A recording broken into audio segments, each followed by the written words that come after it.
because he doesn't want Hades to break loose. Both would withdraw while the heroes remained very upset because people behind their backs were saying things in favor of the boy. All Might. Pre-Bazue. We can see a pale-haired man and a green-haired man on their way to a mansion, where halfway there a two-colored man joins them. Shoto. I heard what happened. Bakugo. Don't remind me. I'm welcome to get you out now. Izuku. What do you mean? Bakugo. I'm not a nerdy idiot. Besides, not all of us have Persephone pearls to get out of the underworld, since you were sending those extra heroes to the same place. Izuku. Thanks for keeping me from unleashing Hades. All Might. I'm here. Those three. All Might. All Might. Ha ha ha ha, that's right shonens, I'm Bugh, vomiting blood and becoming skinny again. Izuku. Where is All Might? Using his pen, turning it into a sword. Bakugo. Speak up or else I'll shine on you, making explosions. Shoto. Speak, son of the Great Wall. Speak even if it's in Mandarin, pointing a sword like the green-haired one. All Might. Shonens, calm down. Everything has an explanation. Nervous. Izuku. Speak. All Might. My name is Toshinori Yagi, #1 hero. All Might. Normally you know me by my muscular form, but that changed when I got this wound, showing the wound on my side 10 years ago. Izuku. I believe you. Bakugo. You can't be serious. Shoto. I'm with Bakugo. Izuku. Easy. You can't lie to a liar. Bakugo. Hermes right? Izuku would nod. All Might. Do you think they can come? The three would see each other and agree to go with All Might, where they accompanied him to a beach that was previously full of garbage. All Might. How strange, I had sworn this was full of trash and junk. Izuku. Well, I may have spent several days here making my inventions, in addition to remelting metal and assembling various things, including Shoto's sword. All Might. I see. Now I want to know if they know about your shonen quirk. Izuku. If it's about mythology, both of them are more than aware of it. All Might. Well, that saves a lot of work. You see, the Hero Commission is tracking mythologies. Until now, they had their eyes on you because of a scene in Oridara with the former director, but since there were no further altercations, they left you alone. Katsuki. Tell me if you used the fog. Izuku. Yes, for the people in Heroes. Well, not everyone's seeing the skeletal blonde, they saw that I used hydrokinesis. All Might. That makes me happy, because not all heroes want Mitology around, even as heroes. That is why, together with several heroes, Ryukyu, Eraserhead, Midnight, the former heroine Lady Nagant, the director of UA Nizu, Gang Orca, and others who are less known, we want to protect them. This is creating rifts in the agencies, so I ask you to be cautious. Shonen. Do not show more than what a normal person does. Izuku. I'm truly flattered to have support, and if this is so, I hope there isn't a pantheon that chooses a villain as a bearer. I know that just like a hero, they aren't born but made, but this will end up leading the pantheons to war, and will break the Valhalla Accords. All Might. That said, I'll wait for you at UA, taking his muscular form and running away from the area. Izuku. When are the UA tests? Bakugo. In 1 week. Shoto. I submit the written version and the rest is my recommendation. Izuku. At least you use your old man for something. Shoto. Well, at least it's something. After all, he's trying to redeem himself. Bakugo. I remember when he met the anti-hero Dabi, he hugged him asking for forgiveness. Shoto. He knew right away who he was, and well, after that Tuya is in UA as one of the big four. Izuku. Well, what do you want to do? The two. Train. This would pass a week where the three would train their quirks and their physique, until the day arrived. Izuku. Well, here we are. Bakugo. One step for us. Shoto. It's a big leap towards our dream. The three. Becoming UA graduate heroes. Izuku. It's big. Bakugo. I don't think so. Izuku. It's true. Olympus is bigger with clear pride. Shoto. I'll leave you. I have to go see my exam. You both better go inside. So the bicolor went away. Izuku. Okay, let's go in. Once inside the classroom, both proceeded to take their written exam, where they both took first 2 places, and Izuku proved to surpass Nizu in intelligence. So after that and a short break, they were taken to an auditorium, where a blonde-haired hero was waiting for them. Hero. Hello people, welcome to UA, where the best heroes of Japan are trained. Everyone say YHHH. Izuku. Looks like Apollo, hero of the voice. Present Mike. He thought, amused. Yeah. Present Mike. Excellent boy. You've got class. 5 extra points for you, and I'm keeping an eye on the rest.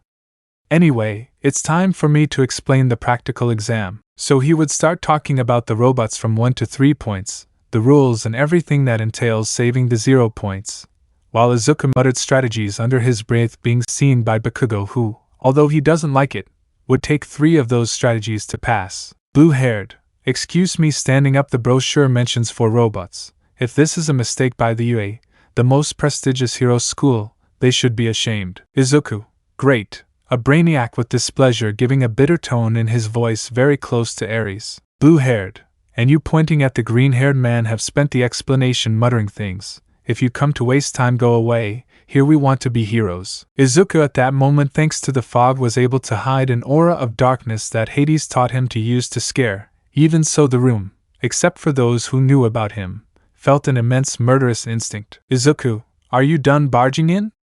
I repeat, are you done acting like a know-it-all in front of everyone here? The teacher was about to explain the 4th robot right now, and secondly, we're all nervous, and that doesn't give you the right to remain elitist all the time, and point your finger at people who aren't as upright as your 4 eyes. I apologize, teacher, sitting down. Present Mike, who is this guy? He thought with fear. Well, thanks, participant 4657 and participant 4576. The 4th robot is worth 0 points. Stay away from it. Izuku, there is a hidden test. They wouldn't make a robot with those characteristics for an exam if there wasn't one, he thought analytically with a gray glow in his irises. Bakugo, Athena's analytical side, huh? The nerd realized something, he thought, knowing his friend. Blue-haired, thank you, and I apologize for intruding. So Present Mike continued giving some advice about the exam. Present Mike, with that said, go beyond your limits plus ultra. So everyone went to their designated areas to take the test, which were fake cities located at 4 points of the school facilities. Izuku would begin to do his stretches while the girls for some reason stared at him, so he just gave them a trademark smile, making the aforementioned blush, and he also dressed quite well for his age, showing a lot of his well-worked and toned body. Blue-haired, stop distracting our friends, that's illegal. Izuku, jealous. On Olympus, everyone watched this as Ares raised a glass to him. That answer was somewhat short but provocative for fights, and he also said things like, "That's my best student, in AU." Blue-haired, no, but it's annoying. Besides, pointing to his quiver and bow, weapons are prohibited, that goes against the rules of. At that, the gates of the city open, and only the freckled one would enter at full speed. Blue-haired, hey, I haven't finished yet, and the countdown hasn't started. Present Mike, what are you waiting for? In real life there is no countdown. If you don't hurry, you'll end up without points. Thus, in a raid mode, the candidates would begin to fight over the remaining robots. With Izuku, he would shoot arrows at several robots that he could reach with great precision, and when they trapped him, Izuku would take out a trident with water from the environment which would tear apart those who approached. Izuku, well, with this one I'm going 75 points that surrounded. Robot 1 point would throw a punch, while the 3 point would prepare to hit. Izuku, useless junk, Amphitrite throwing thrusts at an imperceptible speed. In the observation room, an All Might looked nervously at the screen as he paid attention to the green-haired boy. But a mouse, bear, dog would speak. Director, there are some good candidates this year. Which ones interest you? Aizawa, Vlad, Cementos? Cements. I like the boy who hardens. Vlad, to me, the explosion guy seems aggressive, but it's something that can be changed. Aizawa, Principal Nizu. Who is the green-haired boy? Looking at the boy. Nizu, oh, Midoriya Izuku. Interesting since his quirk is unknown. Midnight. His speed is insane, seeing his attack, his incredible strength, in addition to manipulating water and having good aim, and as an additional he is handsome and has those winged shoes. Nizu, that's what we see. Aizawa, no, everything is possible. All Might, yes, I see him. Aizawa would notice his nervousness, and tell him so that only he and Nizu could read his lips. Greek mythology. Nizu, interesting. A mythology in this academy, and no more and no less, that of Greece, he thought. Aizawa, I hope it's not problematic, he thought, knowing that he must protect him. Nizu, let's release the bad guy by pressing a button. Vlad would then see something on the opposite monitor. Something was wrong. In the fake city. Izuku, that's 90 points. At that the whole city would tremble, scaring the aspirants. Applicant 1, is the 0 points. Candidate 2, run bitch run. Aspirandi 3, Nidrin Dale. Applicant 5, Legs, what do I want them for? Izuku, so you're the 0 points, you don't impress me. Aid. Izuku, what? Seeing a trapped chestnut, I see, this was the secret. Hold on. Here I go. Izuku would get to where the girl was, so he would start removing debris. Chestnut, careful. Izuku would throw the trident at the head, destroying the robot's arm and exploding the target. Izuku, are you okay? Chestnut, yes, only my ankle hurts. Izuku, I'll take you, taking the chestnut in bridal style. Chestnut, blushing, we're flying, seeing the boy's shoes, it's not your quirk. Izuku, you're welcome. In the room. Nizu, not bad. Vlad, director, something is coming. All Might, I'm leaving the room. In the testing area, Izuku would put the girl down while Recovery Girl approached, healing everyone when a wall was destroyed. Recovery, Huyen. Izuku, Cat-chan. Bakugo, what, appearing with the same sneakers as the green-haired boy. Izuku, you see? Bakugo, the Recovery, what do they do? The professionals must flee. They are already coming. Bakugo, let's go. Both would rush to gain time against the robot, which was bellowing in fury. Bakugo, Kalkian Bull. Bakugo, do you have arrows? Izuku, no, I thought this wouldn't happen. Bakugo, you count as a nerdy demigod. Bakugo, hey bitch, taking the red jacket from an extra. The bull would begin to chase the Muslim while Izuku got some kind of harpoon and would hook the bull, but this would send him flying against the wall. While he saw a green-haired girl with vine hair, so he would try to charge her, but Izuku would hold the bull's horns, which would throw flames through its mouth, burning the boy's upper part, except for his muscles. Izuku, surprise. All Might, Detroit smash. Hitting in the side. Izuku, we won't beat All Might, he's a Kalkian bull. All Might, Kalkian bull? Izuku, yes. The bull would open its mouth to use the flamethrower, but Izuku would touch a pen, which when thrown by the green-haired man would transform into a sword until it entered the being, causing its system to fail and breaking its gears, until it exploded, leaving everyone astonished. All Might, this is yours, giving him his sword. Go before the others arrive. Next week the UA results arrive. Izuku, thank you. Bakugo, and the memory? Izuku would take the 2 horns of the bull, giving one to Katsuki, who cheered that he had something to show off to the bastard half-half. First day of school. We can see a trio of friends helping the green-haired boy move, as Izuku with his abilities managed to drop the price of a mansion enough for them to buy it, in addition to reserving the money he got from not very safe bets, which left him in a similar position to the Yayorozu. Advantages of the powers and abilities of Hermes by knowing how to lie without being detected by experienced guys like Naomasa Tsukachi. Also, several guys he beat were from the Heroes Security Commission, so they can't do much against Izuku because he knows how to betray them. Bakugo, nerd, give me a hand carrying the green-haired forging rack. Izuku, I'm going. Both of them were climbing out the window wearing their slippers, as Izuku managed to forge some of his Hermes-style slippers for his best friends. Of course, they used them with caution. Also, a positive aspect was that the mansion maintained a certain Japanese traditionalism to hide its Greek heritage. The good thing about the mansion, its size, one entire building was dedicated to the library, being quite large and spacious. The main one was destined for the home part, the other destined for the forge, being a workshop, and the other destined to be a gym and warehouse 2 in 1, since the building had 2 locations with doors in the same one plus a separation. 2 kitchens, one in the residence and another in the library area for study, in addition to 4 bathrooms.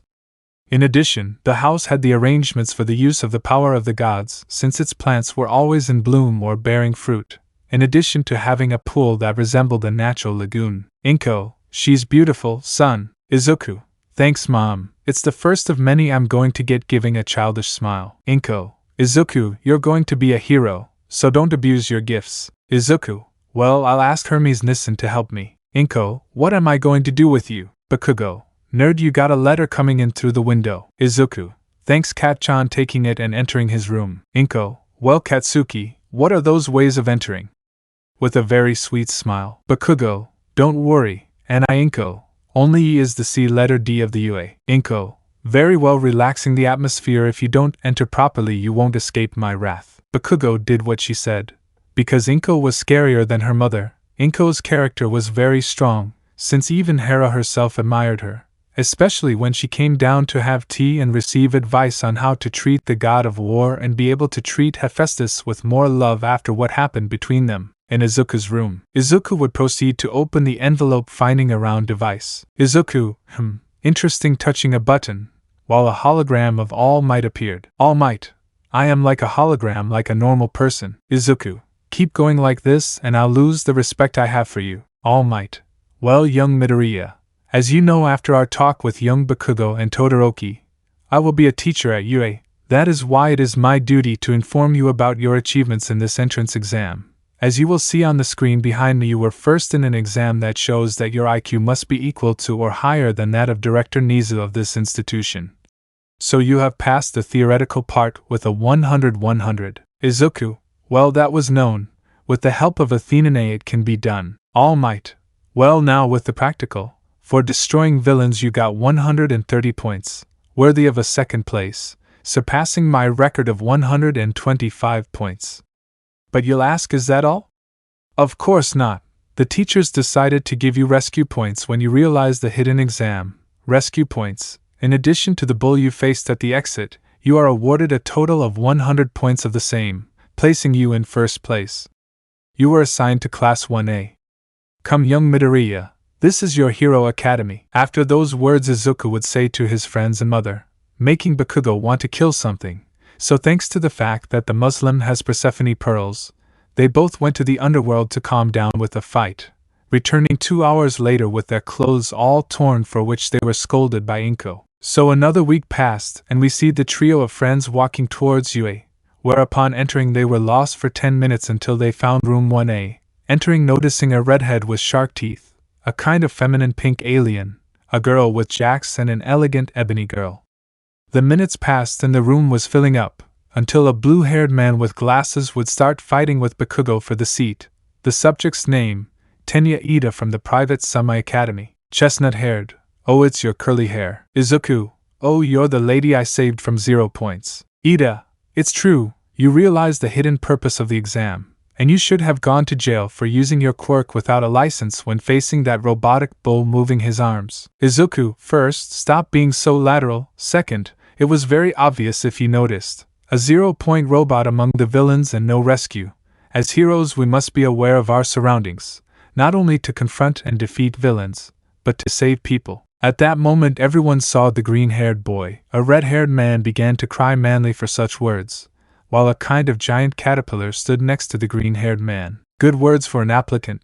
Besides, you didn't come here to play or make friends. I'm Shota Aizawa, your teacher and tutor for the past 3 years taking a Samido. Everyone would fall silent, while the green-haired man looked at the professor with analysis, who realized it because his eyes shone with a dull gray. Aizawa, anyway, this isn't very rational, so put this on and I'll wait for you in the schoolyard. So they were taken to the locker room, which was separated by men and women, so they were there for a few minutes changing their clothes. In the courtyard, Aizawa, it took more than 5 minutes. That's not rational, anyway. As you know, in high schools potential is measured without quirks. That's why they are ineffective and irrational exams. So Izuku Midoriya, you were the first in the practical exam. What was your mark? Izuku, 250 meters. Everyone, hey, Ida, but that without quirks is impossible. Bakugo, and that was holding back. Shoto, his natural strength is abysmal, and without using his gift that left several people stunned. Aizawa, anyway, stand in the circle and do whatever you want to throw it. Izuku would nod as he passed with the ball in hand. Shoto, Theta Alpha Pi Epsilon Rho Iota Chi Epsilon Iota is going to contain himself. Bakugo, Zyro Omega, Omicron Sigma Pi Alpha Sigma Kappa Lambda Alpha Pi Rho Pi Epsilon Iota Nu Alpha Pi Epsilon O Sigma Epsilon Iota Alpha Pi Alpha O Alpha Tau Rho Eta Tau Omicron. I know, the nerd must go unnoticed. Aizawa, did they speak in Greek? He thought, surprised. Ida, what did they say? Momo, how do you know Greek?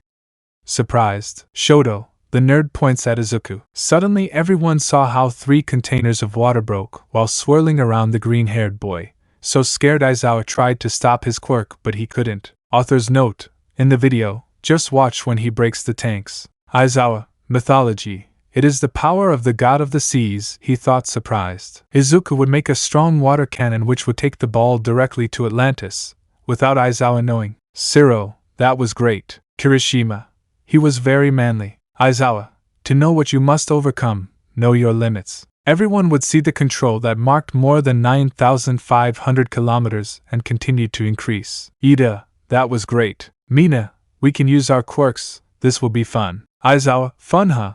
Why don't we make this even more fun? Whoever comes in last place will be classified as having no potential and expelled from UA. That scared everyone, so the tests would begin. 50-meter race. 1.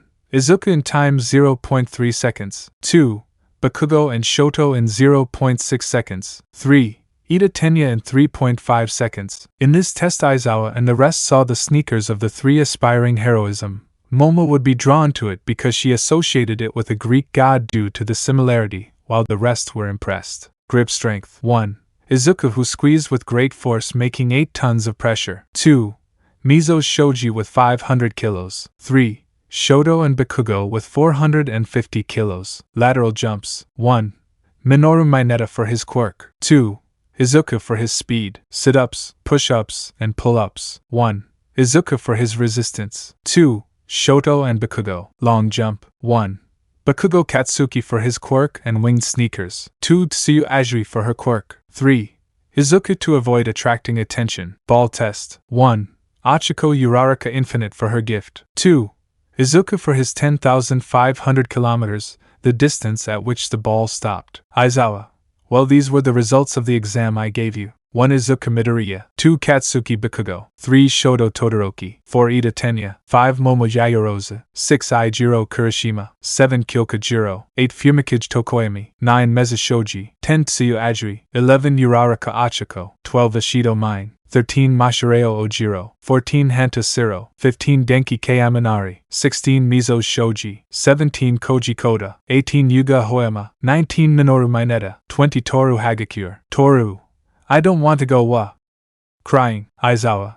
By the way, the expulsion was a lie. It was a rational lie, so they would give their 100%. Momo. It was obvious if you asked him. Izuku. I'm sorry to contradict both of you, but that's not true, sensei. Momo, how? Aizawa, tell me how I lie. Izuku, easy sensei. You can't lie to a liar, he said proudly. On Olympus. Hermes. That's my little brother, he fills me with pride. Back to you, eh? Momo, lying to a liar. Aizawa. There is no doubt it is Hermes, he thought to himself. Izuku. In case you haven't noticed, we're facing Professor Eraserhead, who became known for expelling entire classes for not having potential. In a nearby bush was All Might hiding as he watched this with fear and surprise. Aizawa, well perceived and in thoughts, this boy. Momo, I didn't realize. Aizawa, anyway, go back to the classroom, there you will have the necessary information about your classes, teachers and materials the students would leave. You can leave now, All Might. Tashinori, what a liar you are, Aizawa-kun, ha ha. Aizawa, Tashinori, what did you see in him? Aizawa, his potential is not 0. It is abysmal, but he holds back a lot. His condition is important as mythology. That is why he must be unnoticed. Let's hope they don't find him, he said, leaving. So their classes continued for the rest of the day, where Izuku would go with Shoto and Bakugo to their home without being run into by Ida and Uraraka. Problems.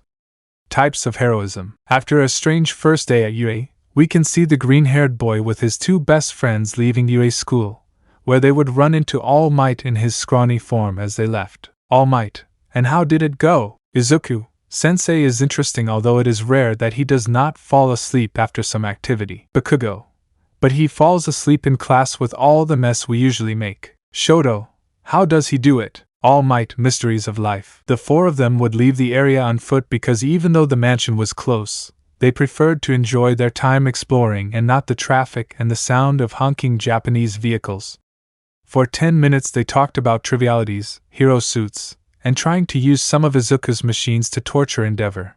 But the green-haired man was distracted. All Might, Shonen, what's going on? Izuku, nothing important, just that I spoke with Athena a few days ago, and they revealed a Greek connection with my father. All Might, so? Izuku, no, my father is possibly a god, and analyzing the possibilities he is one of the big 3, since the others saw me as a younger brother. All Might, and that would be bad? Izuku, something. Bakugo, what's up, nerd? Shoto, let me ask. Izuku, I don't know who my father is. I only know that as a precaution his memories were erased, since in several articles of Valhalla interaction with humans is prohibited in the gods. But if I know one thing, it's that demigods emit a different scent than normal humans or those with a quirk. All Might, in the United States there are sightings of beings that are mythical. Are you telling me that? Izuku, I thought with the Kalkian bull you would realize, as a demigod I attract monsters. Shoto, are you telling me that my 5 theories that I put together after meeting with All Might that you were his son were in vain with a traumatized face? Everyone sees it strangely. Izuku, I told you watching Sherlock Holmes movies was a bad idea. Bakugo, ha ha ha ha, jealous that he saw a demigod. All Might, wait, was that detective a demigod? Izuku, son of Athena, what more, like Jack the Ripper and other famous characters in history. Shoto, but why burning his theories were they so young? Izuku, we should move. All Might, bye. Izuku, now. 3 cars would fall near them. Izuku, how far are we? Bakugo, 250 meters. Izuku, run without stopping. The group would start running.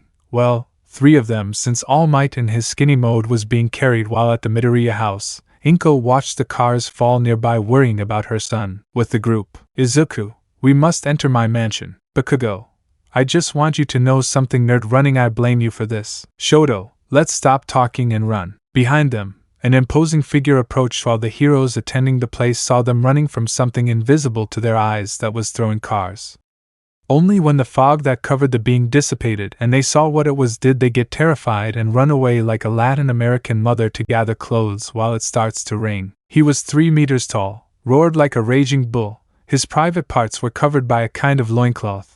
His muscles made All Might look like a skinny being injected with steroids, in addition to emanating an immense aura of blood and carrying a 3.5 meter high 2-handed axe. All Might, Yi is Yue. Izuku, don't say it, names give power. Shoto, he is the son of Pacifi. Bakugo, run, we can't fight anything. The 4 would start running again, and in less than 5 minutes they would enter the Midoriya residence. Inko, I'm glad you're okay bringing some quivers, a mother always knows what they need. The Minotaur, when trying to enter the residence, was prevented by a barrier that protected it. All Might, how? Izuku, in the pre-Quirk era there was a demigoddess daughter of Zeus, who before dying transformed into a tree which created a barrier in the area, making it a safe place for demigods. Bakugo, Talia's tree. All Might, but that's it. Izuku, yep, like I said about the pre-Quirk era. The 3 would take a quiver with their celestial bronze arrows while aiming. All Might, but killing is wrong. Inko, leave them,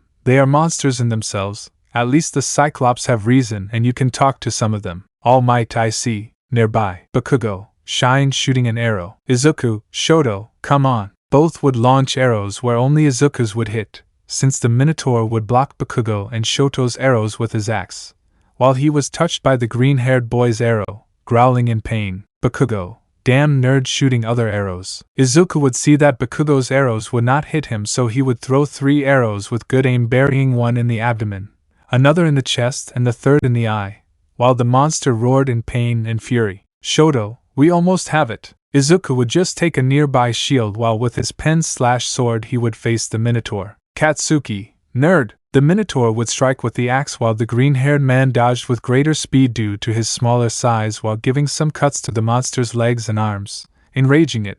But in that, he would bury his sword in its chest, killing it. This was seen by everyone, seeing that the being disintegrated into golden dust, leaving 2 trophy horns. Nothing else happened that day except a Muslim asking for a share of the trophy, while All Might watched this with a drop of sweat. The next day, everyone was sitting in the classroom waiting because they had already had classes with Aizawa about the history of heroes, not even history of the pre-Quirk eras. That bothered Izuku a little about the government's plans to forget the past. It wasn't that Izuku didn't have data on that, but the ignorance that was fostered was impressive. The rest were art classes with Midnight, something that fascinated Izuku a little, although from hanging out with Apollo he got his fetish of making haikus, something that pleased the +18 heroine, because Izuku seemed like a good catch, and well, for what woman wouldn't, a physique and beauty comparable to Adonis, plus his bravery and strength justified in the words of Ares. English with present mic, that was a bit of a challenge, being a demigod. Izuku suffered slightly from dyslexia, but previous teachings with Athena had helped enormously to ignore that ability. Izuku could speak 5 languages, his native Japanese, 0 problems, Spanish, there was no difficulty, French, as if it were a natural extension, ancient and modern Greek, his alma mater, but English was too difficult for him. We are now in room 1A, waiting for their teacher after the lunch break. Kirishima, why is Aizawa-sensei taking so long? Denki, dude, this is already boring. Ida, if he's late, he doesn't deserve to be a professor at the UA. Izuku, it doesn't matter if he's late, because if he is, it's for a reason.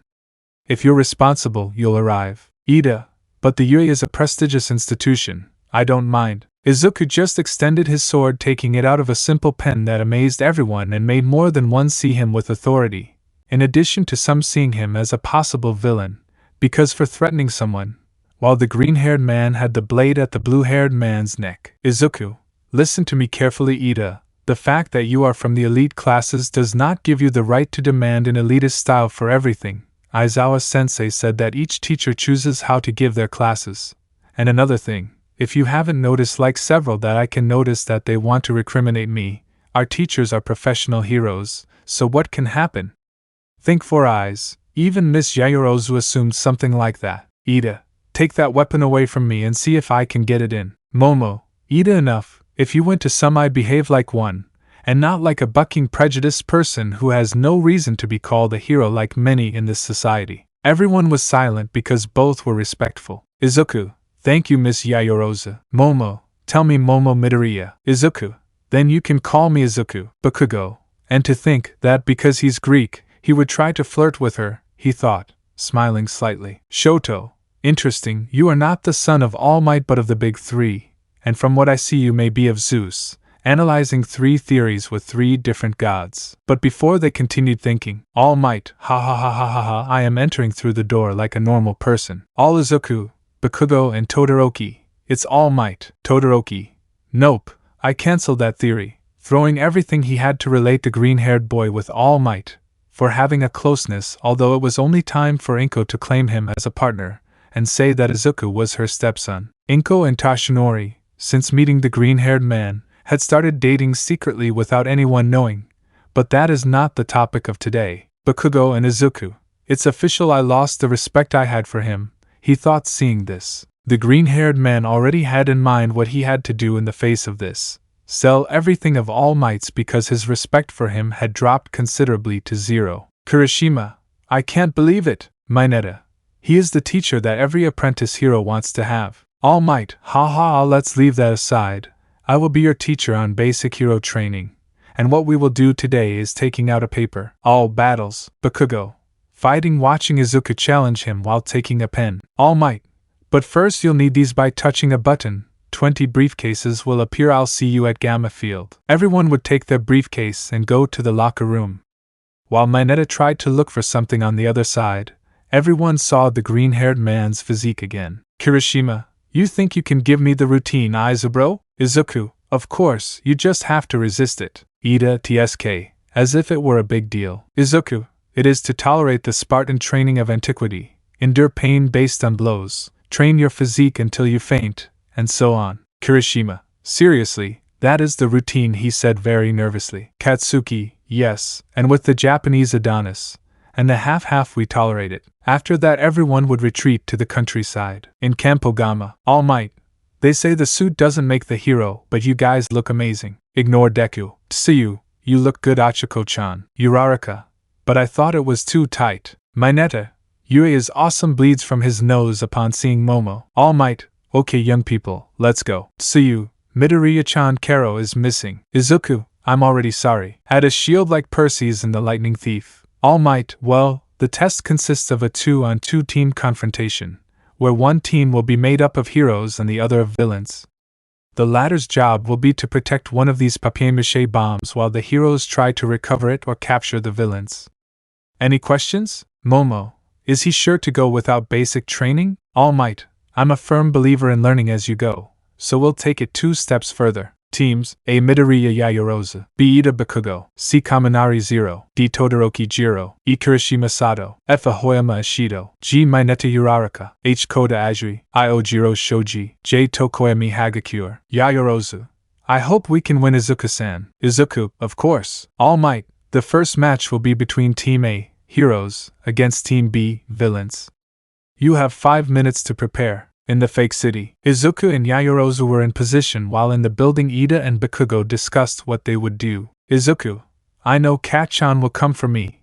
That gives you an advantage that you can go unnoticed. Momo, fine, but what are you going to do? Izuku, I'll take the fight outside the building. I can fight without Cozy Eye, but Kat-chan will come with everything. All might begin. The heroes would enter the building while Bakugo on the second floor launched himself at Izuku, who was waiting for him with his sword drawn, both clashing their steel as they went outside. Momo would enter all the floors until reaching the 5th floor, where seeing Ida get angry and act like an idiot, not a villain, made her laugh, but that didn't prevent her from being tracked, since Izuku could use the fog on her, generating an illusion of Momo on the other side, making Ida take the bomb up to the roof where there were tanks full of water. Momo, ready Midoriya-san, with the spectators. All Might, they can't see him, but I can. He used the fog as an illusion to take Midoriya to an area he can use well, he thought, surprised and smiling. Kirishima, what happened? Why are there 2 Yamamos? All Might, you see, young people, Midoriya Shonen used the mist. Jiro, but the fog is not water. Shoto, yes it is, and at a great thickness that we could not detect. It can generate illusions. He lied. Thanks for teaching me to lie, Hermes-san, he thought, relieved. The rest of the class was amazed. With the duo, Izuku and Bakugo attacked each other with everything, even using Hermes brand shoes until, in a stroke of luck, without anyone seeing, Izuku, knowing that the Muslim had Persephone pearls, sent him to the underworld. On the cameras, thanks to the fog, it was seen that he hit him in the back of the head. So after that, the green-haired man went to the building, arriving flying to the surprise of Ida, who threw several kicks while letting the green-haired man not get closer. Ida, I am stronger in this fight. If you have a powerful quirk, it does not make you the winner. At this point, Izuku raised his arms to the tanks, beginning to break them, while a circle of water formed around Ida while he closed his arms on Ida, which cornered the water over the blue-haired man, beginning to drown him. When the green-haired boy saw that it was enough, while a roasted Bakugo drooled by Cerberus appeared next to him, he arrived, only to see how the green-haired boy moved his arms to remove the water, letting Ida fall tired and spitting water. In the observation room, All Might, incredible, he thought. Tsuyu, that's some amazing quirk handling. Tokoemi, and he doesn't look tired. Ojiro, it shows a lot of training. Kirishima, that was very manly. Shoto, theory 2, Izuku may be the son of Poseidon's sushi with legs, thought Shoto with his suspicious look. In the building, Momo arrived at the rooftop, amazed to see the green-haired boy easily defeat the blue-haired boy, who got up angrily. Ida, I am the youngest of the Ida family, a family of heroes, and the successor of Ingenium. If a commoner from lower society beats me, he will beat me. Izuku, for his part, saw this with astonishment. He remembered that he swindled that family and took a few thousand yen, so it amused him to see him angry. He would also go down to the ground of the building, while a trident of water. Izuku, I don't give a damn about your position, throwing the trident, which would hit Ida's neck and slam him against the wall, leaving him out of the game while Momo touched the bomb. All Might, the heroes win. After that, a couple of robots would arrive and take the blue-haired boy while Izuku carried the Muslim on his shoulder. In the room, everyone was amazed at what they saw, so they got excited and started asking questions. All Might, you did well, lol. Now tell me, who was the MVP of the exercise? Izuku, Momo, since she stuck to the plan I developed, caused minimal damage, helped me deceive and make Ida believe that he had this one. All Might, interesting. Momo, I was going to say it was you since I only listened to you. Izuku, believe me, if it were real, this would have caused a lot of damage.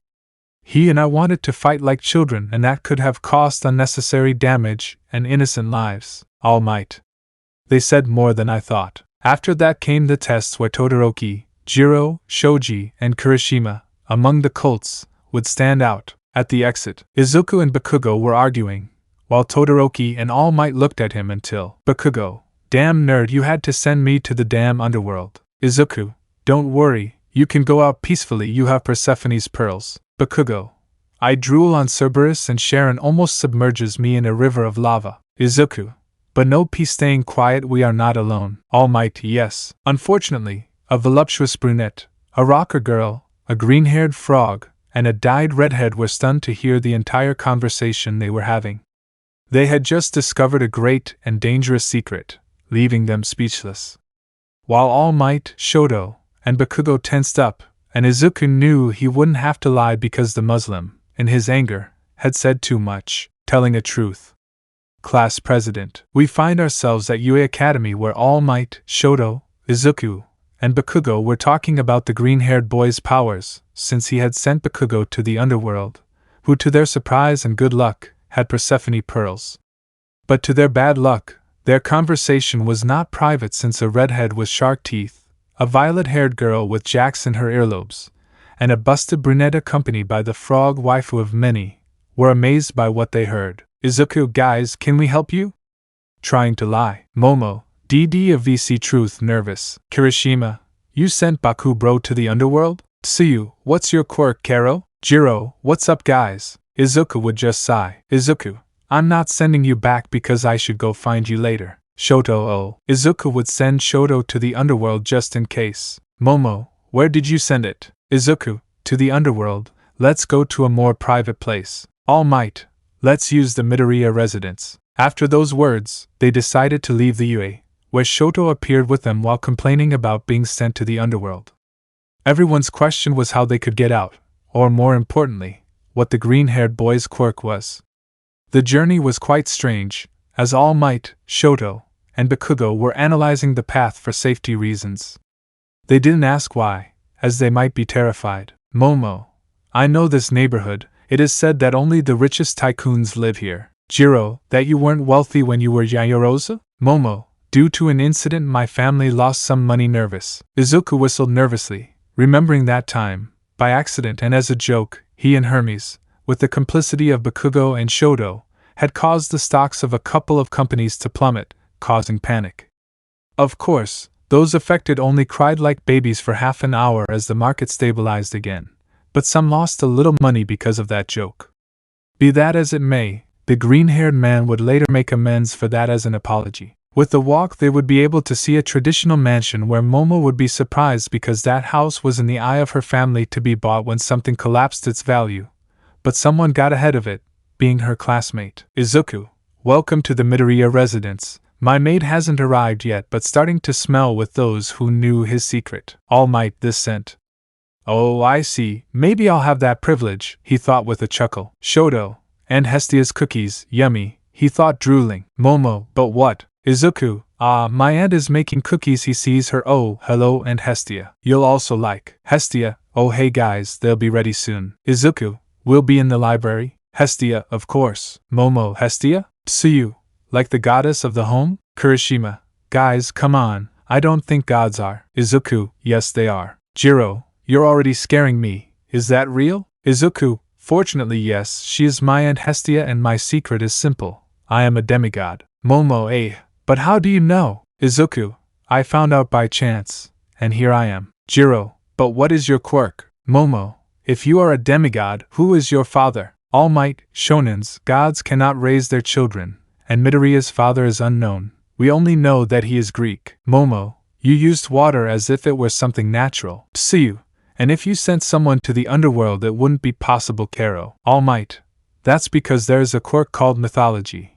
As its name indicates, it receives the powers of the assigned pantheon. Kirishima, Greek and demigod, bro, that's amazing. Izuku, since I'm the only Greek here, I can use the powers of the other gods, although my greatest affinity is water if I think about it. Anyway, my family isn't the most holy and normal, so it doesn't matter. Momo, she says it very naturally if she knows her pantheon is literally of incestuous, she thought. Izuku, and yes, I know that my pantheon is very incestuous and all that, but it doesn't bother me. I have values that wouldn't lead me to do that. Kirishima, hey bro, what is that?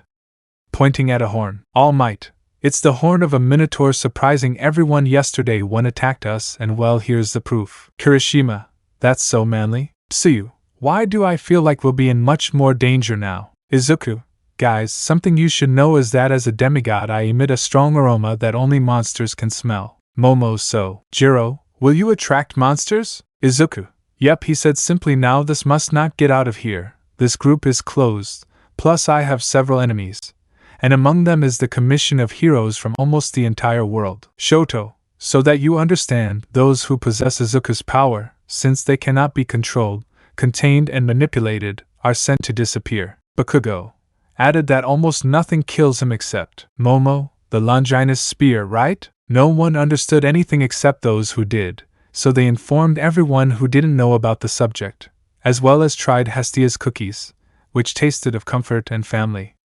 After that, the four had to swear never, ever to say anything about what the River Styx had discussed, the greatest of promises, as divine punishment would befall those who broke them. Fortunately, Kirishima brought a hammer he called Grand, a weapon made of celestial bronze by Izuku's hands, and it looked manly on him. Time skipped to the next day. Room 1A. We can see the 20 students sitting down as our beloved favorite caterpillar mom entered the room. Aizawa, well, I just have to say a couple of things, Ida. Ida, yes, sensei. Aizawa, don't be so impulsive, because it can get you killed. Ida, yes, sensei. Aizawa. Midoriya, the aforementioned nods, not bad. Your attacks, just learn to contain yourself, and moving his lips only so those who understand would know. If you use something to camouflage yourself, use it so as not to attract so much attention. Izuku, yes, sensei. Aizawa. Well, another thing I should let you know is that you'll have a new partner. Come say hi and do whatever you want. Girl. Well, I'm Melissa Shield. I'm from Ireland and I hope we get along, she said, smiling. Minetta. But what a pace while having a nosebleed and drooling. Tsuyu, perverted Carol, licking him. Izuku, I'm grateful that Artemis Nay and Hera helped me not to have the perverted fetish of Zeus or the others, he thought, relieved. Aizawa, anyway, today they will elect the class president. I don't care how they do it, just do it. Class 1A Izuku, Bakugo, Todoroki and Melissa. IS a relatively normal class. Mina, choose me for a fun class. Kirishima, pick me for a more masculine class. Lai, pick me and I'll make the girls wear 30 centimeters skirts. Kaminari, I support you. Jiro, nobody will vote for that, sticking his jacks in both. Izuku, oh gods, this will end badly. Bakugo, I see that. Shoto, don't even mention it. Ida would stop everyone and give a speech about the work of being class president in addition to proposing and clarifying doubts about holding elections. So thanks to that, the class would vote with Izuku being chosen by 6 votes. Ida, who voted for him? Shoto, it would be better to vote for you. Ida, son of Shoto, you don't mess with my mother, showing a pen with Greek words. Aizawa, so Midoriya will be the class president and Yayorozu the vice, whatever. Izuku, although I didn't expect this, I will give my best effort. Momo, me too. Ida, lucky. Minetta, damn lucky. Izuku, what did the pigs say?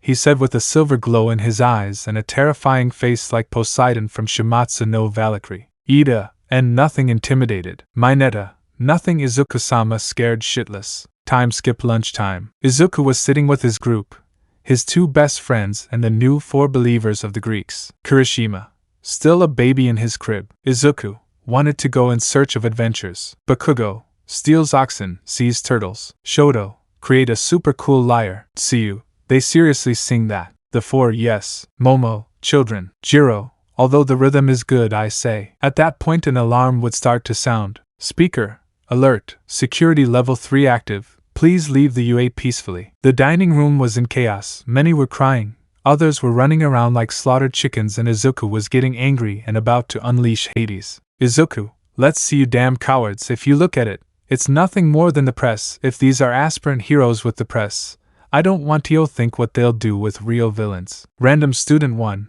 who do you think you are, bastard? Random student 2, let's go for him. Izuku, hum. The 2 approached the green-haired man because they believed that due to his size and quirks, which were super strength and laser vision, but a quick sweep of the green-haired man plus the summoning of a short-handled sword, courtesy of the domains of Ares, while pointing it at his neck. Izuku, back off. The 2 students would flee like cowards. In Class 1A, everyone was sitting in their living room waiting for Aizawa. Aizawa, well managed in the Midoriya dining room. Izuku, thank you. Aizawa, okay. Tomorrow we'll go to USJ for heroism practice, so be prepared. All HAI. USJ. Izuku demonstrates more power than known. We met at the UA the day after the conflict with the press. Kirishima, today we'll do something manly. Momo, what will the USJ be? Everyone would continue talking, but a green-haired man was thoughtful, being noticed by none other than his friends. Bakugo, yesterday's attack has him thinking too much, he thought. Shoto,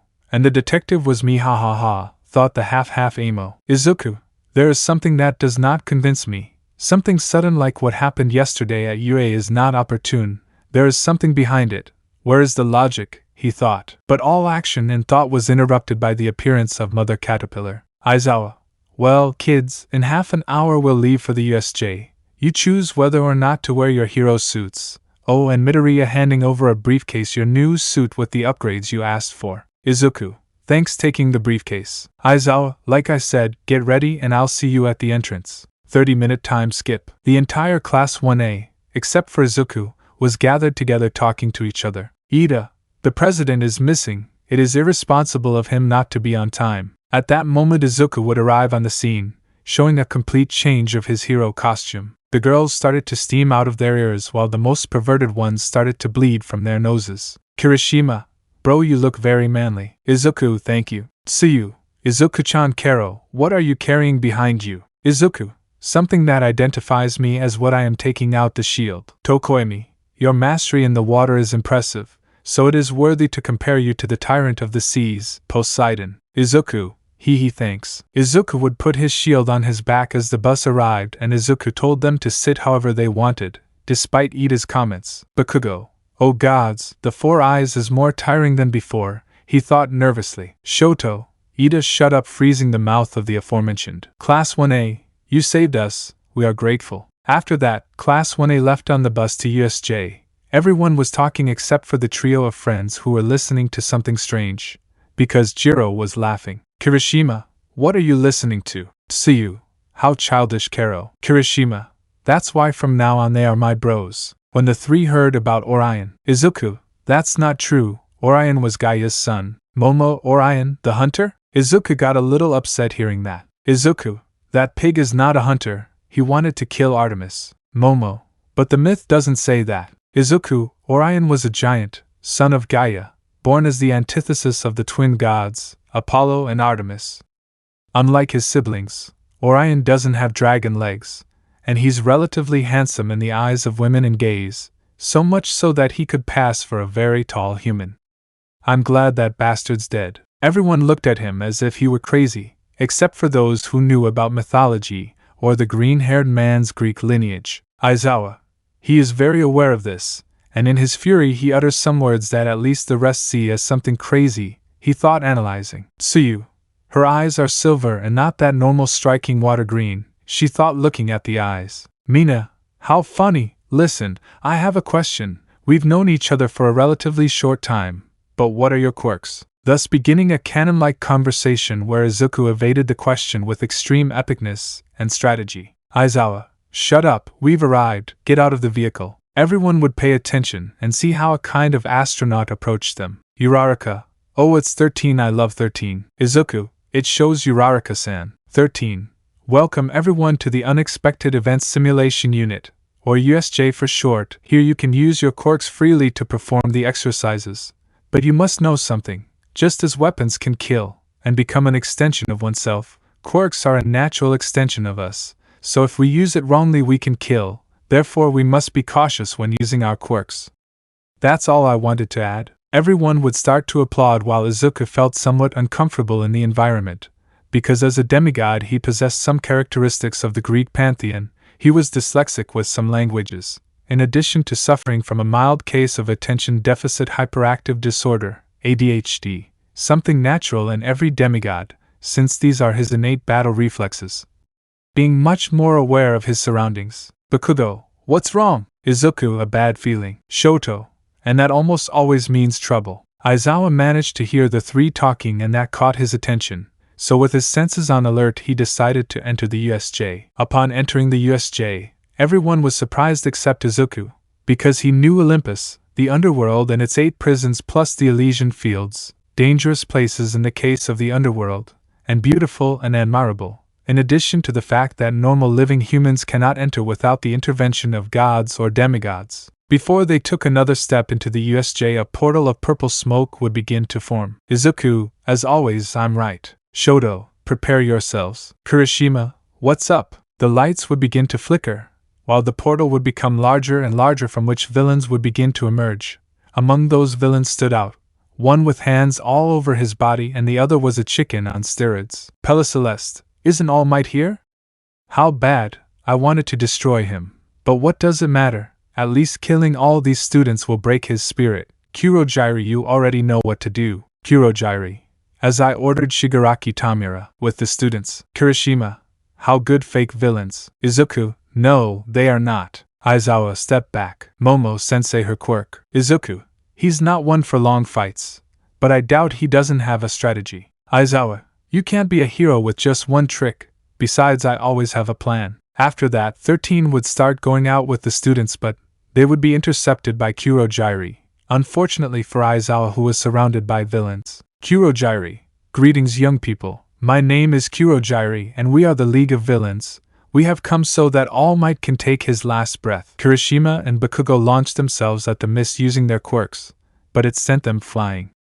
Sato and the others also sent Ida out to get reinforcements. Izuku was falling into a large lake area while the green-haired boy smiled until he fell into the water. Villain Shark, it's not personal but die. Izuku maintained his smile, even more so when he saw Tsuyu approaching, so he divided the waters with his hands, trapping the villain with the rest of them as the water compressed and froze. Back at the ship, Minetta would jump down, scared. Tsuyu, amazing Karo. Minetta, how did you do it? Izuku, I showed him who the tyrant in the waters is with a bit of arrogance. Minetta, but you acted illegally with your quirk and gets licked by Tsuyu. Tsuyu, don't be a coward, Karo. Izuku, let's go downtown. In the center, Aizawa was giving a lecture to several villains who approached to attack confident of winning but ended up on the ground badly beaten until the chicken on steroids would grab him and beat him mercilessly, and bend him against his will. Shigaraki, impressive, right? It's the innovation in Nomu bioengineering, designed to kill All Might. Aizawa was being slaughtered by the Nomu before the horrified eyes of the students, all of whom had arrived at the area, such as Bakugo, Todoroki, Kirishima, Momo and Jiro, until a spear was embedded in the Nomu, taking it away from Aizawa. Shigaraki, where did that spear come from? Bakugo, nerd. Shoto, Izuku. The rest, Midoriya. Shigaraki, when everyone turned around, instead of seeing their usual tender green-haired boy, they saw a young man with the appearance of a satyr. Who the hell is he? Nomu, kill him. The Nomu would attack the green-haired man, but he would be more agile, and with sword and shield he would face and damage the Nomu. But there was something strange that the light-haired villain did. Shigaraki, what's going on? Nomu has shock absorption and regeneration as 2 of his 4 quirks starting to scratch. Kurogyri, it's interesting. That green-haired boy took a very curious form. Shigaraki, I don't care, I want my Nomu to kill him. Kurogyri, so he became a satyr. The students, while watching the fight in disbelief, approached Aizawa. Minetta, what's going on? Kaminari, I don't know, but Midoriya had that form? Aizawa, the fog, he whispered. Bakugo, shit. Momo, what's up? Bakugo, they'll discover the nerd without the fog. Shoto, let's help taking out a sword. Bakugo, let's go. Kirishima, time to prove yourself. Gran doing the same to get a battle deck. Before they approached the Nomu, it grabbed Izuku's horns, breaking one of them, but before being hit, the green-haired man was saved by a blow from Grand. Bakugo, half, Pelopinko, distract him. Shoto, let's go. Both would throw themselves at the Nomu, hitting and cutting, tiring the bird out. Bakugo, how are you? Watching the others approach. Izuku, they ripped off one of my horns, how do you think I am? Momo would create some bandages. Momo, I'll take care of it, attending to the green-haired boy. Bakugo would jump in to help with the Nomu, who was stunned with a blow from Kirishima to the brain, while Shigaraki scratched himself like a man. Shigaraki, it can't be. Nomu is being defeated. Kurogyri, according to the master, only a divine weapon should stop Nomu, so analyzing the green-haired man carefully. Shigaraki, what's going on? Kurogyri, it's true, I didn't realize before, that boy is much more dangerous than All Might. Shigaraki, in that case, throwing himself at the students. Izuku with a little strength would take the spear that fortunately had been close, and would jump against the Nomu, while hitting Shigaraki in the face. Izuku, still in his fawn mode, would bury the spear in the Nomu's stomach, while Shoto and Bakugo stabbed it, and Kirishima hit with his mace with force, leaving the weapon of the League of Villains. Shigaraki, damn, this is game over. By a stroke of luck, All Might would arrive very angry after having met Ida, but that anger turned to fury when he saw Izuku, who was in a satyr form, as he knew, and without a horn, so he would jump into battle and fall, causing a cloud of dust, so that no one except those who knew would see the situation. All Might shone in the mist fast. Izuku would do it, surprising everyone who had just learned about him, while the rest of the teachers arrived to help. Thus, he led the students away while All Might took Aizawa to the Midoriya residence, accompanied by those who saw this, under the complicit gaze of Nizu. Given the situation, the villains would withdraw from the place without causing more disturbance than they already did, preparing the sports festival. After the USJ attack, we can see a group of teenagers running with a green-haired boy with a bandaged head. Thanks to All Might, they had been sent to Midoriya's mansion. Katsuki, we're doing well, but it's weird. Shoto, are you saying that because of the stench? Momo, what they mean. Kirishima, what's going on? Kyoka, guys with their jacks on the ground, something is coming, and it's big. Tsuyu, Karo trembling with fear, her animal instincts activated the signal to flee from a predator. Shoto, run. Momo, what? Katsuki, run quickly to hunt down the nerd. The group would start running while carrying Izuku unconscious from the loss of blood, while Shoto and Bakugo, thanks to a teaching, prayed to Hestia for help. On Olympus, Apollo, Artemis and Hestia were watching what was happening. Hestia, I'll see you at the mansion disappearing in fire. Apollo, I'll go there. Artemis, I'll move my hunters. It's not normal for two monsters to attack. Apollo, Marty is not just one now, it's a group. Artemis, I'll mobilize them right away. At the USJ, All Might had managed to calm the students of 1A, who believed that their classmates were ill, but he could only reveal one thing, which was to quickly take Midoriya to a hospital due to his delicate condition. He was only intercepted by a detective. Tsukachi, tell me the truth, you covered them, right? Said the policeman when he saw that everyone had left. All Might, I can't lie to you, right? Tsukachi, you know that if it's a mythology you must hand it in. All Might, he's not mythology, sighing, he's a demigod. Tsukachi, that relieves it, but not enough. Since the pre-Quirk era you know they exist, and from what they attract without knowing it, they are a danger. All Might, so what if that's the case? He's an innocent boy. Will you make the young man guilty of something he didn't commit? Tsukachi, you know I support you in protecting them, but we've never dealt with a demigod. All Might, I know. Nizu, you better go after them. I have a bad feeling since some pretty tall guys went after them. All Might, oh shit. All Might ran off while putting on some knuckle dusters made of celestial bronze. Ida, what do you mean Midoriya is a demigod? Does he put us in danger? He thought, discovering something he maybe shouldn't have. And what is that about mythology? It doesn't make sense. With the group, the boys were running while dodging cars and trees being thrown at them. Kirishima, what's the matter being the one carrying Izuku? Momo, I don't know. Tsuyu, let's run, this is dangerous. My instincts tell us to flee. Shoto, you better not say the name of what's following us. Katsuki, I don't think it's those one-eyed bastards. Shoto, sounds bigger for them. Kyoka, how far will we run? Katsuki, we must go inside the Midoriya residence. Momo, not to be contrary, but you think it will work. Shoto, we wouldn't be heading there if that weren't the case. Midoriya residence. Inko was making food, while a fire appeared in the mansion. Inko, Hestia-san, what's going on? Worried. Hestia's face reflected concern. Hestia, they're chasing them. Inko understood at first, and went to open the entrance of the mansion. With the group, everyone kept running as they approached the doors. Shoto, they're open. Momo, we'll make it. Kirishima, I hope Izubro has weapons to fight and defend us. Katsuki, see you later. Inko, come inside now. The group would pass through the gates while a tree in the middle of the courtyard shone and revealed a barrier.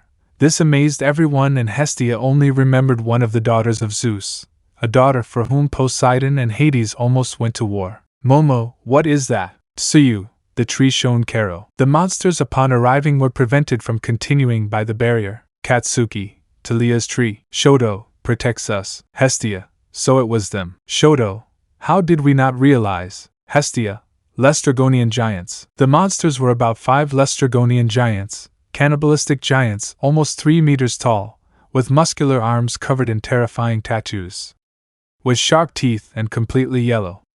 They wear leather clothing and some iron chains. Nearby, All Might was dodging everything, villains, civilians, heroes and the press, because he was worried about saving the kids from this. All Might, hold on while blowing smoke. Shit, I'm wasting my time staying like this. At the Midoriya mansion, Inko with Shoto and Bakugo entered Izuku's workshop, while Hestia took the green-haired man to a room to use ambrosia. Katsuki, they shoot to kill them, handing out celestial bronze bows and arrows. Momo, but killing is wrong. Tsuyu, it's not about heroes, Kero. Kirishima would take a spear since arrows were not very manly for him, and they would start throwing weapons at them from a distance, managing to kill 4 of the 5 in the process. All Might, don't be afraid. Do you know why? Because I'm here. All Might would appear, delivering a smash to the giant's torso, piercing the chest and destroying the monster's heart. All Hestia and Inko. All Might, how are you? Shoto, fine thanks to the tree. All Might, and Midoriya Shonen? Hestia, we must wait for Apollo. I arrived. Katsuki and Shoto. Apollo, oh yes, they are my little brother's friends. I'll cure him and then give them a haiku. Apollo would go to the room and using his powers as the god of medicine, he would cure the green-haired man. Apollo, well, he is stable and resting. Shoto, I have a question. Is it possible to pull off a satyr's horn? Apollo, I shouldn't. Shoto, a thing called Nomu tore off his horn in satyr mode. Apollo, I must report this to Olympus. I ask you to monitor this. They both nodded as Apollo disappeared in a flash. The green-haired boy's companions decided to go home, since, thanks to All Might, the UA would give them 3 days off from what had happened. Time skip, 3 days later. UA, we can see everyone in room 1A, talking about what happened at the USJ, because the situation would reach the media. Hagakure, we were on all the televisions excited. Mina, yes. Ojiro, but you're invisible Toru, you can't be seen with the rest. Hagakure, yes, depressed. Of all of them, Ida was very thoughtful about the words he heard from All Might and the policeman about the green-haired man.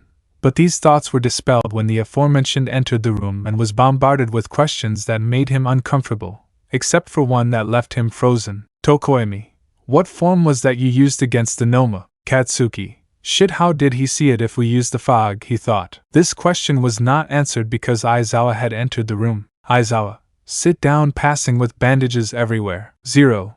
He came to work still in that state. Kirishima, what a professional. Ida, what was expected of a teacher from the prestigious UA? Aizawa, whatever, my condition is not important now, the fight is not over. That made everyone tense. Minetta, villains alarmed. Izuku, Minetta looking at him coldly. That look was enough to silence the hairy man. Aizawa, no, the UA Sports Festival is coming up, he replied. Minetta, but what if more villains appear? I question again, ignoring the green-haired man's cold gaze. Aizawa, this is not a cheap show to be interrupted by them, he said, irritated by his cowardly student. Kirishima, great. Bakugo, I'll crush you, nerd. Izuku, do you think the sea can be contained? With a blue glow in his eyes and a defiant smile. Aizawa, the professionals will be watching you, and if you perform well, it will be easier for you to be recruited by them and go to their agencies for work, and remember that it is better to be in the first places since you will have more offers. You will only have this opportunity 3 times in the entire time you are at UA, he explained. You have 1 week to prepare. So everyone in Class 1A set out to train, while on Olympus Hermes began to see bets for that day, and Artemis received reports from her hunters about the monsters. Only a few were unknown whereabouts. Medusa, who was presumed to be in Japan, Hydra, whose whereabouts were unknown, surprisingly a group of infernal Zabuezos, and a trio of Cyclops traitors to Olympus. The sports festival begins. After the announcement of the sports festival, Class 1A trained for a whole week, so we met at the UA Stadium, where the class was talking among themselves. Ida, Midoriya, you have many secrets, so I'll beat you so I can hear the whole truth. Kirishima, oh, a declaration of war between the smartest guys in the class. How manly. Izuku, I accept the challenge. Ida. At that they would hear the shouts of the stadium and the call of Present Mike. Present Mike, yeah. Everyone, welcome to this year's youth round. This is the UA Sports Festival. People were cheering in the stands. On Olympus, several gods were with their champions' pennants, cheering as if there was no tomorrow. Ares, cheer up, show who you are the champion. Apollo, cheer up, little brother. Hermes, show who you are. At the UA Stadium, Present Mike, here with me, animating these rounds, the Caterpillar Man. Say hello, colleague. Aizawa, you forced me to come with his caterpillar mode. Present Mike, how boring. But let's put that aside, it's time to introduce them. They have withstood an attack by villains and have survived, willing to give their everything, and show that they are here, with you, Class 1A. The audience began to cheer, as they passed by, being applauded by everyone. Present Mike, and after them, also from the heroic courses, Class 1B. Those mentioned were looking seriously at those from Class A after them, the general classes, courses C, D, Y, E. Present Mike, along with support courses F, G, Y, H classes. Present Mike, and after them management courses, classes I, J, and K. The entire audience would applaud the new entrants. Present Mike, and of course, livening up this first-year festival, the class our heroine, Midnight, on Olympus, Ares, Zeus, Poseidon, beautiful thing, well-made thing, precious thing. Zeus, Artemis, you won't say anything? Apollo, nope. Artemis, thank goodness, you've really changed, brother. Apollo, millennia to mature Artie. At the UA Stadium, the aforementioned was on stage with a whip in hand in a sensual and provocative pose. Kirishima, sensei who uses blushing. Kaminari, that's our class red. Minetta, UA is the best. Midnight, well, it's time for the player's speech. Pass young Midoriya Izuku. Izuku walked past everyone as they all said he was the best because of the entrance exam. He had gone up on stage and taken the microphone. Izuku, well, I'm just going to say let's go all out. Let's not hold anything back. Let's go beyond the limits plus ultra. All plus ULTRAA. Midnight, okay. It's time for the first test. It's time for the wheel to spin and determine the challenge. The wheel started spinning and stopped on a obstacle course. It's time for everyone to get ready. All the students went to prepare to go out and run while Izuku, Bakugo, and Shoto looked defiant. Tetsu, don't exclude us, bastards. Monoma, glory will belong to Class 1B. Present Mike, ready. Go. Everyone started running and getting out of the bottleneck that had formed while Shoto froze the entire tunnel so that no one else could pass. Bakugo, where are you going? Half and half, bastard, soaring with his explosions. Kirishima, they won't leave me behind. Class 1A, not even us. Suddenly the ice melted and a big wave formed while a green-haired man moved on it as if it were a surfing competition. Izuku, thanks friend, you are very kind. In the cabin, Present Mike, wow Aizawa, what's going on? What quirk does that boy have? Aizawa, his quirk is hydrokinesis, water control that is. Present Mike, but why did he control the ice? Aizawa, ice is water in a solid state. If you can control water, you can move it through the 4 states of matter, solid, liquid, gaseous, and plasma. Present Mike, great. They ran like this for 7 minutes until they reached an area full of robots, along with several 0-point robots. Present Mike, if you thought the race was simple, you thought wrong. Welcome to the first stage of Robo Inferno. Izuku would form water spears and throw them, clearing his path for the wave to pass between the robots. Todoroki proceeded to freeze the path with robots and all, leaving a 0 point on the verge of falling as Bakugo rose up to pass over a 0 point. Random student, can we go in? Student 2 gave us the advantage. Shoto, it wouldn't happen if it were you guys. The 0 points would fall, astonishing everyone, while Kirishima would come out hardened. Shoto, that wasn't manly. If it weren't me, someone else would have died. Tetsu, Class A is full of bastards coming out from under the robot. If it weren't me, someone else would have died. Both metapods would look at each other with defiance and anger, and then run away. The contestants were racing to reach the next obstacle, one by one, a cliff with several platforms connected by cables. Present Mike, if the previous test wasn't enough, how about the fall? Izuku, easy. Izuku just made the water form a bridge like escalators and passed without problems, followed by Shoto, who made an ice bridge, and Bakugo, who flew with his explosions and the shoes he had. Tsuyu as a frog would begin to move along the cables, while Mei Hatsum, from the support course, showed off her babies to the public, which caught the attention of Hephaestus on Olympus. The contestants continued running until they reached the last obstacle, a minefield, which with great care began to be crossed by several, except for Izuku, who was devastated with water, while Shoto froze the ground in his path, and with fire he propelled himself, ignoring the screams of Enji Todoroki, alias Endeavor. Bakugo fought with the two for the first place, head to head. Bakugo, nerd bastard, half, you're not going to go in front of me. Izuku, sorry, Kraken, blocking their way with water. At the finish line, the first to arrive, while everyone waits expectantly for the situation. Present Mike, and the winner of this round is Midoriya Izuku. The stands would begin to applaud as the participants arrived one by one. One in particular swooped in at the green-haired Ibara Shiozaki. One by one the remaining 42 contestants managed to reach the finish line, the last being Ahoyama Yuga. Present Mike, OHYAHHHH. This year has been really exciting. It's time for a 30-minute break and we will continue with the roulette wheel started to spin and stopped at a point. Present mic, cavalry battle. This is how the half hour would pass, with several deciding to go with their families and teachers. After eating a little and resting to regain their strength, they set out to continue the competition, where Midnight would explain the purpose of the cavalry battle.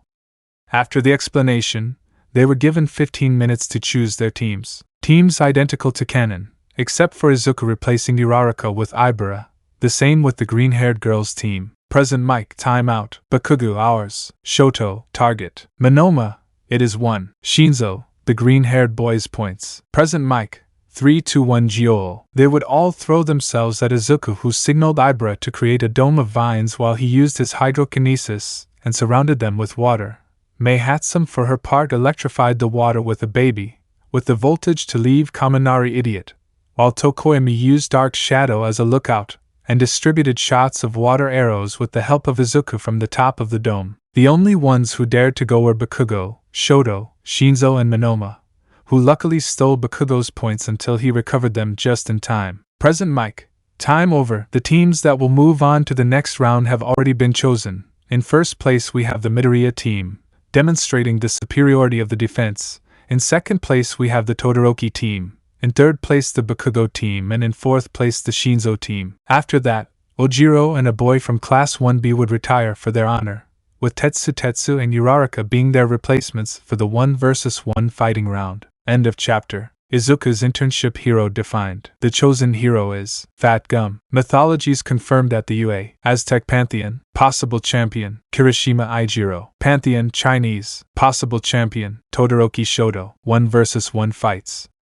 Part 1. The cavalry battle and the obstacle course had ended.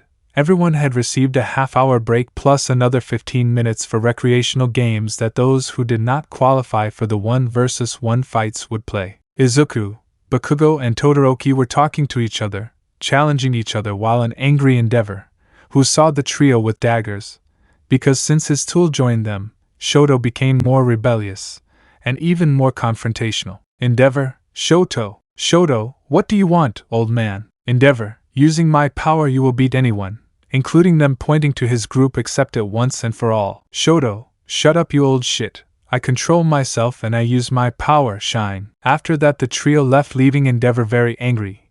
But to the trio's surprise Bakugo was wearing a Chinese suit. Bakugo, you've learned well, my little grasshopper. Izuku, since when do you make references? Bakugo, I don't know. Present mic. All participants to the platform TO begin. Announced over the speakers. With those words, the trio headed to the stadium arena as the other participants arrived. Midnight and Cementos were conducting the draws for the participants, the result being 1 Izuku Midoriya vs Hitoshi Shinzo, 2 Todoroki Shoto vs Hanta Siro, 3 Ida Tenya vs Mei Hatsum, 4 Denki Kaminari vs Ibara Shiozaki, 5 Mina Ashido vs Yuga Hoyama, 6 Tetsu vs Kirishima Aijiro, 7 Momo Yayorozu vs Fumikage Tokoyami, 8 Ochiko Uraraka vs Katsuki Bakugo. Present mic, oh yeah! Ready for the 1 vs 1 fights. The public would start to scream with euphoria on this side of the general course of the UA. The lost son of Aizawa Shota earning an hay from the vagabond with you Hitoshi Shinzo. Shinzo came out into the arena waiting for his opponent. Shinzo, what did he say to me? With a Saitama-style poker face. Present mic. On this side, in front of him, all the waters part. Those of Class 1A pretended to show respect. The first of the future generation of 3 greats of the UA, belonging to the 1A course of heroism. Many already nickname him the Tyrant Prince of the Seas for his control of water with you Izuku Midoriya. Author's note, he's wearing the UAP uniform. Izuku, the Tyrant Prince of the Seas? On Olympus, all the gods already suspected their kinship. It is known that after the Valhalla agreements the gods cannot engender demigods, and whoever breaks them has their memory erased so that the child lives what he must live. Athena, that explains a lot. His domain and the barnacle beard are similar to those of Poseidon, Perseus Jackson, right? My son, dead for almost a millennium. That explains why, by training him, I felt like I was doing something for him. A smile slowly spread across his face. Make your old man proud, Hera. You won't say anything looking at Zeus. Zeus, nah, I've lived with him too long to know he doesn't want my throne, said the paranoid confidently. 6. Hermes, Ares, Apollo. Who are you and what did you do with Zeus? They said, alarmed and making a scene. At the stadium. Midnight ready?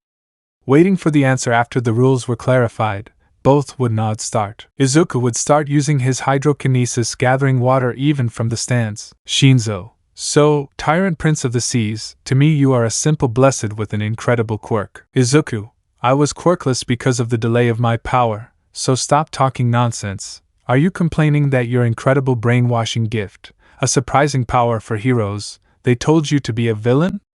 Surely those who told you had useless quirks that to make themselves feel strong they became bullies of your school. Shinzo. How did my quirk not affect you? I was shocked by that and by his words. Izuku. No one trains the body without training the mind. I hope that after this you mature, throwing the waters at the purple-haired boy. Shinzo was dragged off the platform by the water while the aforementioned coughed and got water from receiving too much. Shinzo. Cough cough, you are someone admirable. Midoriya. Cough cough. Izuku. Yeah. I hope you get into the heroism course and thinking. I think I got a little carried away. Midnight. The winner is Izuku Midoriya. The stands cheered, while Shinzo was congratulated by his teammates and some heroes. Present Mike. Well, it's time for the second fight. On this side, your ribbons are resistant. Your powers can be seen associated with the wall crawler from the comic book. With you, from Class 1A, Ciro Hanta. Ciro. Okay, that will be easy entering the platform. Present Mike. On this side, he's cold, he's hot, he's the son of the number 2 hero Endeavor. From Class 1A, Todoroki Shoto. The aforementioned entered impassively, receiving cheers while thinking. Shoto. I'll use ice to make the old man angry. But Prince of the Sea? Is Midoriya the son of Poseidon and he doesn't even know it?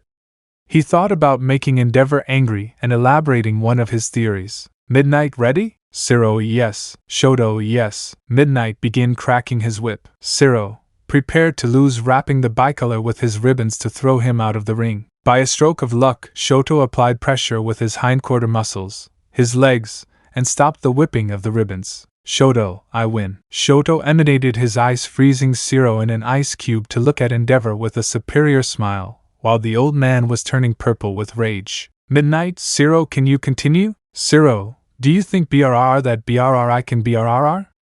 Shivering with cold. Midnight, participants Ciro Hanta can't fight Shoto. Todoroki is the winner. The audience would cheer Todoroki. Hey, do you think you can? Shoto, sure, using his fire to thaw the area. The fights would continue where Mahatsum won the attention of Hephaestus, making her babies with such passion reminded him of his most hyperactive son in the Leo Valdez theme, with the exception that Leo used a lot of the fire inherited by his domain, compared to the crazy inventions who used her quirk, Zoom, which allows her eyes to focus on a target up to 5 kilometers away. For Ares it was the most humiliating fight there could have been, because the girl literally used the blue-haired four-eyed man as a model and guinea pig and then surrendered, leaving him with his pride shattered.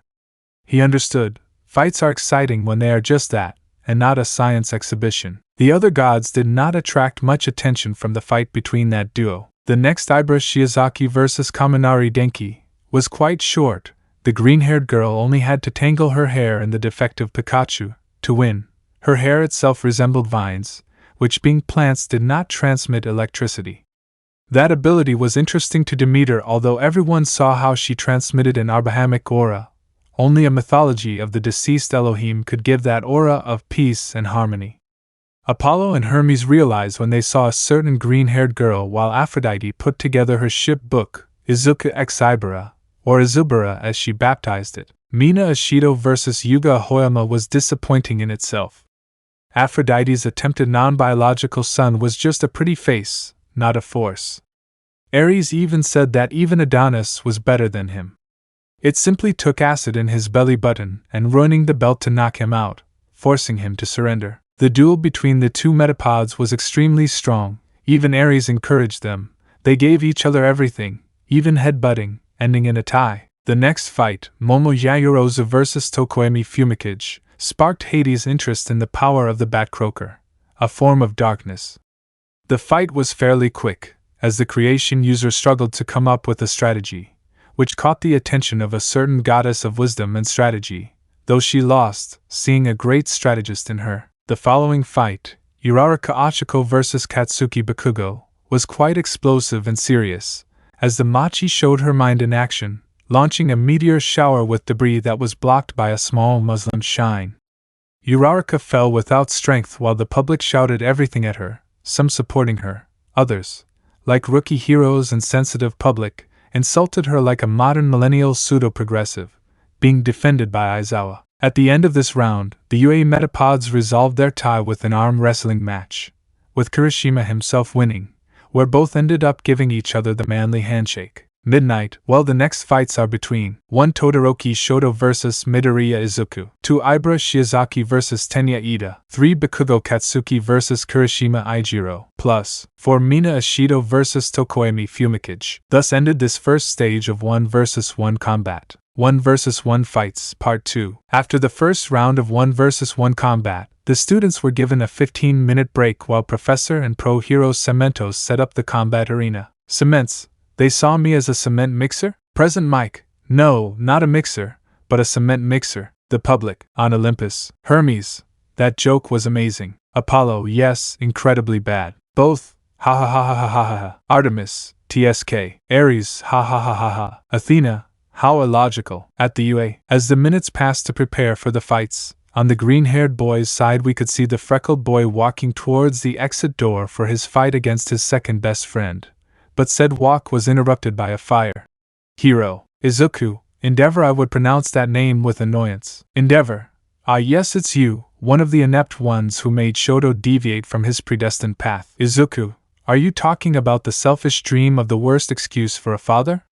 Of the one who is a second-class man his whole life. Endeavor. What did you say? Raising its flames. Izuku. Oh, did it hurt?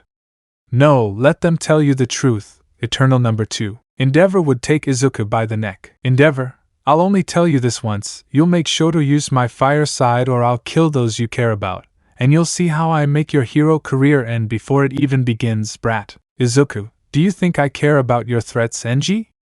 Starting to draw water from the environment to form his trident. I'll tell you this once, stabbing the trident into Enji's leg. Enji, damn. Izuku, touch my loved ones and I swear by Stygia that I will even find a way to get out of Tartarus to get revenge on you. And don't worry, you will only suffer, not your loved ones. A thunder would resonate throughout the stadium justifying his promise and oath, while the heroes and the rest of the stadium were alert due to the sound of lightning falling due to the sunny day. Well, the smartest ones who knew about this knew what had happened. Izuku, you better get better, and if Shoto uses his power it will be his decision, not mine. Endeavor was going to attack the broccoli hare, but All Might would reduce him to the ground with force after arriving at the place. All Might, you better calm down, Enji. Endeavor, let me go. All Might, I refuse, pushing harder. In the arena. Present Mike. Are you ready? The audience would start shouting. In that case, let me introduce you to the next participant who will represent the UA, and here he comes. The door next to a certain green-haired man would open. In the student stands, Uraraka. So he'll go first. Tsuyu. Izuku-chan will prove what he is capable of. Momo. A fight between 2 of the 3 strongest in the class. Bakugo. Interesting. Let's see what they are capable of. Kirishima.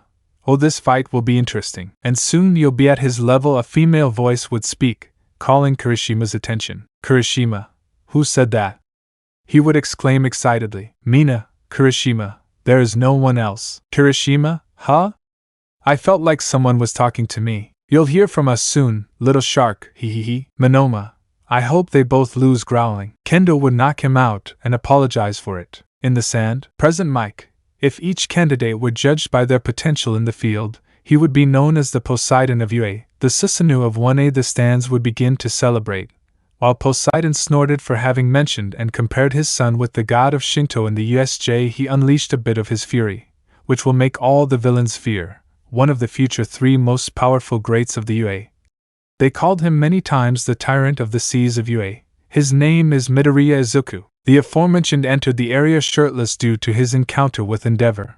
Fortunately, Midnight was warned by Tashinori, so there would be no problem. Women, whether married or single, older or teenagers, heroines or civilians, would start screaming with hearts in their eyes at the sight of such a hunk, well-toned, with scars that made him look extremely hexy, and an aura of power that drove them crazy. Mount Lady, Fufu, what time are you going for the bread? Izuku, they're just bitches, I should talk to Artemis about them, he thought. Present Mike, on this other side, the Prince of Freezing Fire, the Fighter of Winter Fire, from Class 1A of Heroism, son of the number 2 hero, partner and friend of his opponent, he is Todoroki Shoto. The aforementioned entered with a stoic face while trying not to have a tantrum about what Present Mike mentioned, due to his connection with Endeavor, and many were talking about how he would live in his father's shadow. In the stands, Ibera, let's see what Greece has to offer, thought Abrahamic mythology. In the arena, Midnight ready?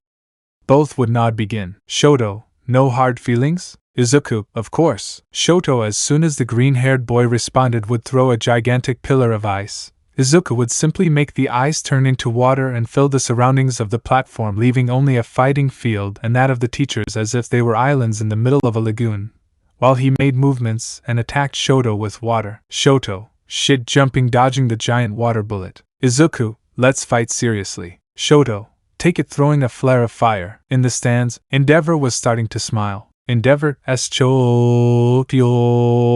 Present Mike, it looks like a father encouraging his son. Endeavor, you finally accepted me, and you will complete your destiny by surpassing All Might. In the arena, Shoto was changing color because of his anger. He had turned red, unable to differentiate his burn mark to turn purple until, Shoto, I'm fed up with the damn hypocrite.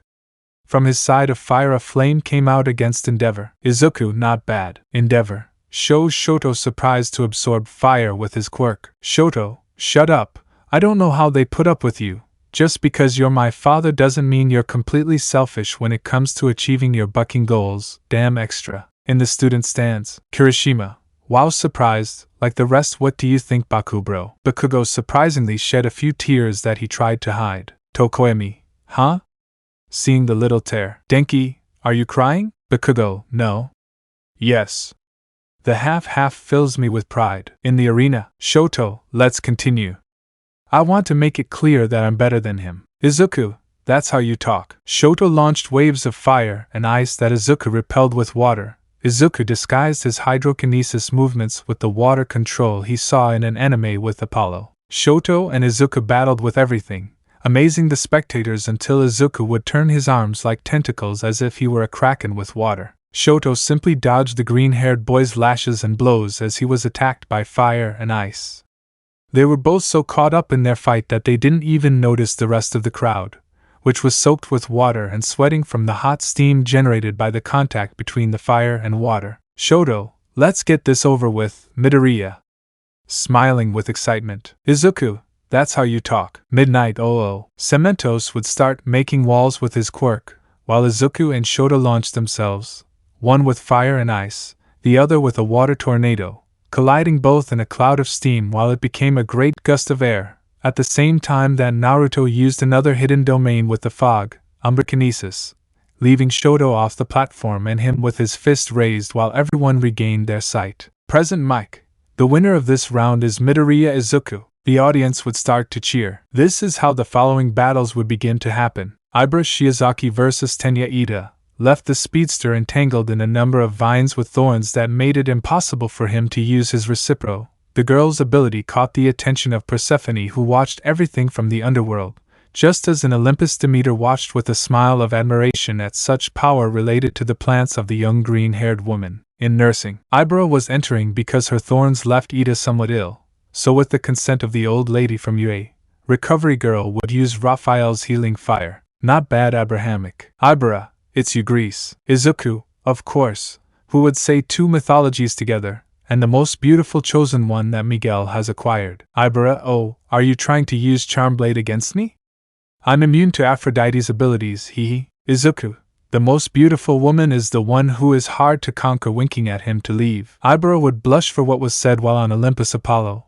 Hermes and Ares would whistle at the audacity of her mythology. The third fight made it clear that a Muslim could endure toughness for quite some time, although the explosions ultimately made it clear who was in charge, with Bakugo emerging as the winner of his confrontation. The fourth and final fight was quite quick. The Crow Boy only used Dark Shadow as a battering ram and would take out Mina, who glided like a skater with his acid.